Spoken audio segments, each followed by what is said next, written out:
எல்லாருக்கும் வணக்கம். வாங்க இன்னைக்கு நம்ம மட்டன் பிரியாணி எப்படி பண்ணுறதுன்னு பார்க்கலாம். நம்ம இன்றைக்கி ஃப்ரெஷ்ஷாக மசாலா அரைச்சி பண்ண போகிறோம். அதுக்கு தேவையான பொருள்லாம் எடுத்து வச்சுருக்கேன். இதை ஒரு பேனில் போட்டு வறுத்து எடுத்துக்கலாம். ஒரு துண்டு பட்டை, ஒரு அன்னாசி பூ, 3 கிராம்பு, 3 ஏலக்காய், 1 டேபிள் ஸ்பூன் சீரகம், அரை டேபிள் ஸ்பூன் சோம்பு, 1/4 டீஸ்பூன் மிளகு, 2 டேபிள் ஸ்பூன் மல்லி, ஒரு பிரிஞ்சி இலை, இது எல்லாத்தையும் ஆட் பண்ணிவிட்டு மிதமான சூட்டில் வறுத்து எடுத்துக்கலாம். இப்போ நல்லா வறுபட்டுருச்சு. இது எல்லாத்தையும் ஒரு பிளேட்டுக்கு மாற்றிக்கலாம். இது நல்லா ஆறுனதுக்கப்புறம் மிக்ஸி ஜாரில் சேர்த்துட்டு நல்லா பவுட்ரு பண்ணி எடுத்துக்கிறேன்.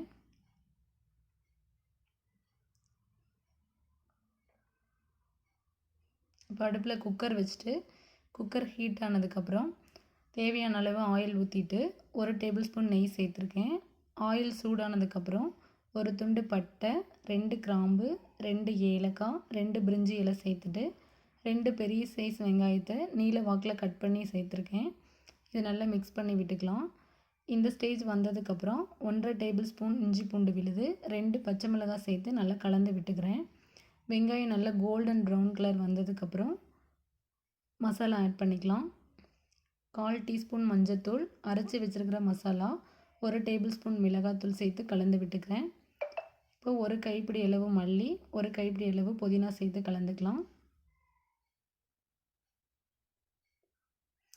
2 தக்காளியை கட் பண்ணி எடுத்துருக்கேன். இதையும் சேர்த்து கலந்துக்கலாம்.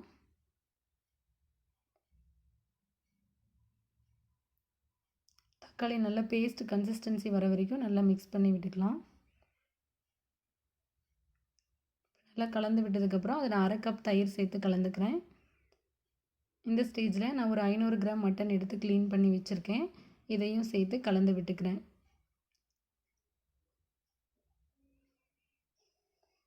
மட்டன் நல்லா இந்த மசாலாவோட கலந்து விட்டுட்டு தேவையான அளவு உப்பு சேர்த்து கலந்து விட்டுக்கலாம். நல்லா கலந்ததுக்கப்புறமா 1 டம்ளர் தண்ணி ஊற்றிக்கிறேன். தண்ணி ஊற்றிட்டு குக்கர் மூடி போட்டு ஒரு 4லேருந்து 5 விசில் விட்டு இறக்கிக்கலாம். இப்போ விசில்லாம் நல்லா போயிடுச்சு. இப்போ ஓப்பன் பண்ணி பார்க்கலாம். இப்போ பார்த்திங்கன்னா மட்டன் நல்லா வெந்து வந்திருக்கு. இப்போ அரிசிக்கு தேவையான அளவு தண்ணி சேர்த்துக்கிறேன். நான் 2 டம்ளர் பிரியாணி அரிசி எடுத்திருக்கேன். அதனால் 4 டம்ளர் தண்ணி சேர்க்கணும். ஃபஸ்ட்டே 1 டம்ளர் தண்ணி சேர்த்ததுனால 3 டம்ளர் தண்ணி சேர்த்து கொதி விட்டுக்கிறேன். தண்ணி நல்லா கொதி வந்ததுக்கப்புறம் கழுவி வச்சுருக்கிற அரிசியை சேர்த்துக்கிறேன். அரிசியை சேர்த்துட்டு நல்லா கலந்து விட்டுக்கலாம். நல்லா கலந்ததுக்கப்புறமா உப்பெல்லாம் கரெக்டாக இருக்கான்னு செக் பண்ணிக்கலாம். இப்போ உப்பு செக் பண்ணி பார்த்துட்டு குக்கர் மூடி போட்டு மிதமான சூட்டில் வச்சு 2 விசில் விட்டு இறக்கிக்கிறேன். இப்போ விசில் போயிடுச்சு. ஓப்பன் பண்ணி பார்க்கலாம்.